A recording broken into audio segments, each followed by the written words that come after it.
Olá, meninos e meninas, sejam bem-vindos a mais uma aula da Língua em Foco. Sou a professora Fernanda Regina Almeida, professora de Língua Portuguesa. Hoje, a nossa aula falará sobre concordância verbal, um assunto primordial na hora da escrita. Vamos lá? Mas o que vem a ser a concordância verbal? Vamos lá, vamos entender melhor. A concordância verbal ocorre quando o verbo se flexiona em número, singular ou plural, e em pessoa, primeira, segunda ou terceira pessoa, concordando com o sujeito gramatical. A concordância verbal é isso. É quando ocorre quando o verbo concorda em número e em pessoa com o sujeito dentro daquela frase, dentro daquela oração. Então, vamos ver aqui alguns exemplos. Eu sou feliz. O verbo ser, sou, concorda em número e em pessoa com o sujeito eu. Nós somos felizes.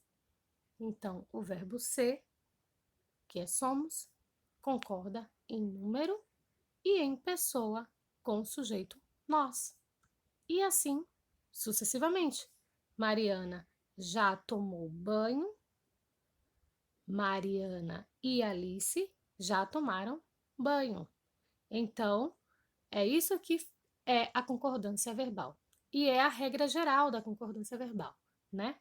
De que o verbo tem que concordar em número e pessoa com o sujeito. Embora pareça uma regra simples, existe diversos casos específicos sobre concordância verbal, né? Que confundem o falante, podendo levar ao erro. Na aula de hoje, a gente vai ver 3 casos específicos. O primeiro, que é o que nós já vimos anteriormente, que é a regra geral, né? Quando o sujeito ele é simples, né? O verbo ele tem que concordar em número e pessoa com o sujeito. Isso é a regra geral e é a regra também de concordância quando o sujeito ele é simples. Então, a criança gosta de jogar videogame. Quem é que gosta de jogar videogame? A criança. A criança é o sujeito. A criança está no singular, né? E também está na terceira pessoa do singular. Então, ela gosta, né? Então, a criança gosta de jogar videogame, as crianças gostam de jogar videogame, eu vi o incêndio e nós vimos o incêndio. Então, todos os verbos dessas 4 frases, elas concordam em número e pessoa com o sujeito. A concordância verbal com o sujeito composto. Neste caso aqui, a gente vai ver 3 possibilidades, ok? O sujeito ele é considerado composto quando apresenta 2 ou mais núcleos, né? Então, o verbo ele vai concordar em número e pessoa com todos os núcleos, aparecendo sempre no plural. Essa é a regra geral para a concordância verbal com o sujeito composto. Então, o Paulo e a Helena estão namorando. Ele e ela estão namorando. Então, os sujeitos aqui são compostos e o verbo vai concordar com os 2 núcleos. Se são 2 núcleos, então tem que ficar no plural. Mas vamos ver. Aqui nós temos para o sujeito composto 3 casos específicos. Quando o sujeito ele fica anteposto ao verbo, ok? Que é o caso que nós vimos anteriormente, que é a regra geral para sujeito composto. Então, quando o sujeito composto de uma sentença é expresso antes da construção verbal, o verbo é flexionado no plural. É a regra geral. Então, cães e gatos podem conviver em harmonia, com o cuidado correto dos donos. Tampinhas e selos estão entre os meus itens favoritos para colecionar. E Laura e Amanda estudam sempre juntas. Todos os 3 verbos podem, estão e estudam concordam com o sujeito que está antes do verbo. Então, quando o sujeito está antes do verbo, óbvio que o verbo vai ficar no plural. Quando o sujeito é formado por duas ou mais pessoas diferentes. Aqui a gente vai ver uma situação adversa. Em situações nas quais o sujeito composto ele é formado por mais de uma pessoa gramatical, né? Então, a concordância segue a seguinte regra. Então, a primeira pessoa do plural prevalece sobre a segunda pessoa do plural, que por fim prevalece sobre a terceira pessoa do plural. Então, aqui eu trouxe um exemplo.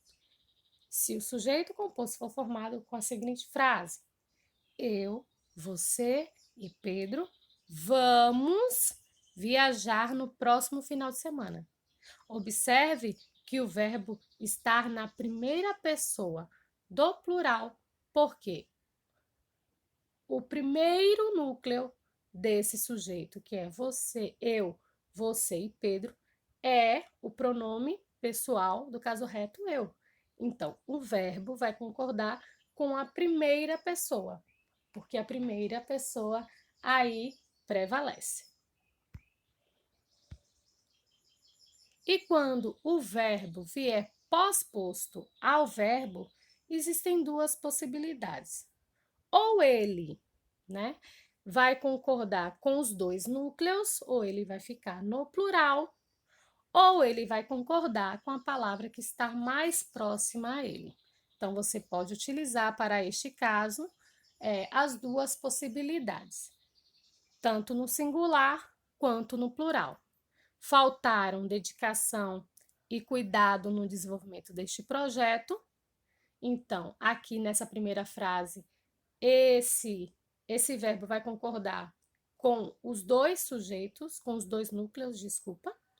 E na segunda frase, que pode ser também a construção, faltou dedicação e cuidado no desenvolvimento desse projeto, o verbo ele pode concordar também com o primeiro núcleo, que nesse caso é dedicação. E o último caso da aula de hoje, que é quando os verbos eles são impessoais. Os verbos eles são impessoais quando não é possível a gente determinar quem é o sujeito daquela oração, que é quando as orações elas são sem sujeitos. Os sujeitos são inexistentes. Então, como é que ocorre a concordância nesses verbos? Os verbos vão sempre ficar, quando os verbos são impessoais, os verbos vão sempre ficar na terceira pessoa do singular, né? Então, quando é que os verbos eles são impessoais? Quando o verbo haver estiver no sentido de existir, então, havia mesas e cadeiras suficientes para todos. Aqui o verbo haver está no sentido de existir, então ele é um verbo impessoal. Por isso, o verbo vai ficar no singular, ok? Faz 5 anos que eu o conheci. O verbo fazer no sentido de tempo também é um verbo impessoal, logo o verbo vai ficar no singular, na terceira pessoa do singular. Faz 5 anos que eu o conheci. E também verbos de fenômenos atmosféricos, meteorológicos também são verbos impessoais. Logo, chovia todos os dias e não choviam todos os dias, mas chovia todos os dias, porque o verbo chover é um verbo de fenômenos meteorológicos. Por isso, ele é um verbo impessoal. Logo, neste contexto, ele vai ficar no singular. Então, para revisar a aula de hoje, falamos sobre concordância verbal, que é a relação estabelecida de forma harmônica entre sujeito e verbo, e vimos os 3 casos específicos de sujeito simples, sujeito composto e oração sem sujeito, que são os casos de verbos impessoais. Qualquer dúvida, é só mandar mensagem no meu e-mail e até a próxima aula.